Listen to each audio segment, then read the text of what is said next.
Wamekataa. Wamekataa? Haiwezekani na haitawezekana, labda niwe nimekufa. Usiku wa leo nahitaji burudani yako. Unajua kilichotokezea kule? Hapo patakuwa pana kitu.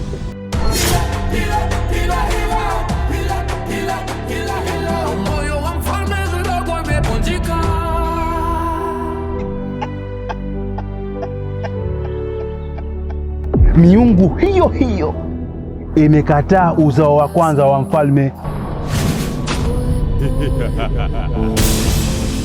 Nitamuua kwa mikono yangu.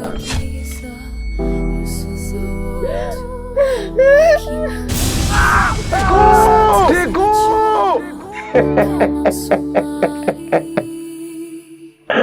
Mimi ndo mfalme Tiko. Naona mimi sina shida ya ufalme. Mnafiki mkubwa. Leti kama ungekuwa unahitaji mimi niwe mfalme, kwa nini kukataa mbele ya miungu? Wewe muue ili mradi uwe na hazina hapa.